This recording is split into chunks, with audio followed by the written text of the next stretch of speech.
आज डे 18 है।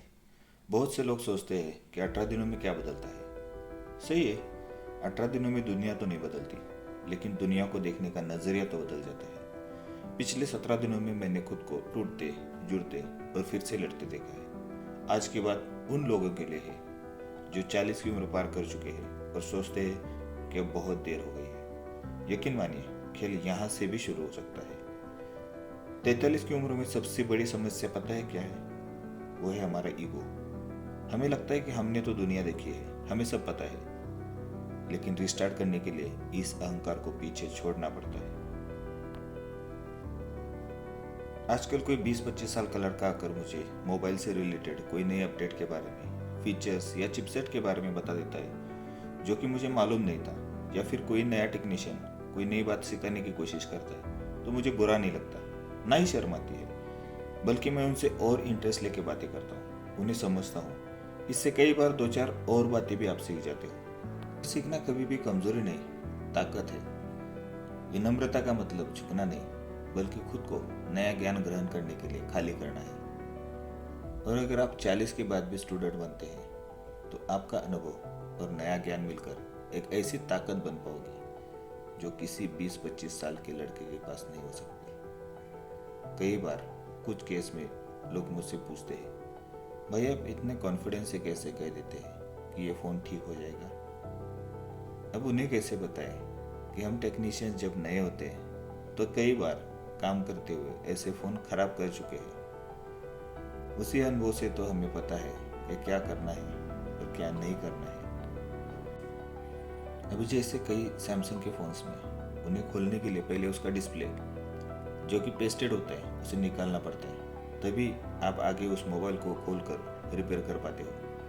अब ज़्यादातर नए टेक्नीशियन ऐसे कामों में डिस्प्ले निकालते वक्त उसे खराब कर देते हैं, पर एक्सपीरियंस टेक्नीशियन उसे अच्छे से बिना खराब किए निकाल पाता है। क्यों? क्योंकि उसे पता है निकालते टाइम ऐसी क्या गलती होगी कि जिससे वो डिस्प्ले खराब हो सकता है। वो उन गलतियों से बचकर पेशेंस के साथ और सही टूल्स का यूज़ करके उस फोन को खोलता है और उसका काम कर पाता है। कल की वो गलतियां उसके लिए आज का एक्सपर्टीज बन गई है। उसने गिरना सीख लिया है, अब बस उसे संभल कर चढ़ना जरूरी है। और आजकल का सबसे बड़ा डिप्रेशन है दूसरों की लाइफ देखना। आप 43 के हैं और आप देखते हैं कि आपका दोस्त दुबई में छुट्टियां मना रहा है और आप यहाँ दुकान पर पसीना बहा रहे हैं, रोजमर्रा की जरूरतों के लिए झगड़ रहे हैं। यही हम हार जाते हैं।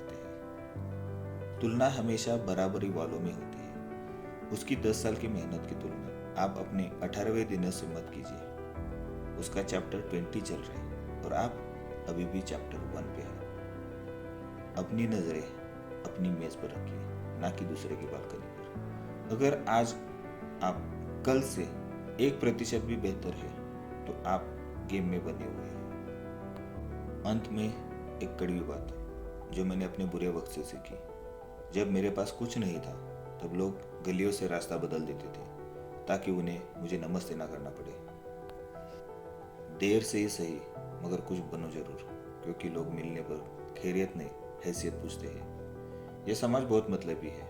अगर आप कामयाब होंगे तो आपके पैर के दर्द के बारे में भी पूछा जाएगा, लेकिन अगर आप नाकामयाब होंगे तो आपके आंसू भी किसी को नहीं दिखेंगे। इसलिए किसी और के लिए नहीं, अपनी हैसियत के लिए लड़िए, ताकि कल आप जब खड़े हो जाओ तो दुनिया को सिर उठाकर देखना पड़े।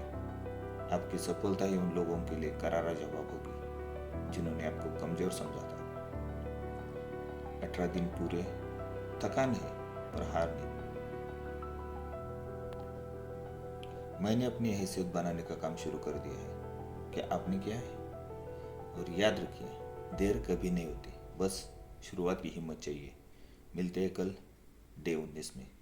खुश रहिए।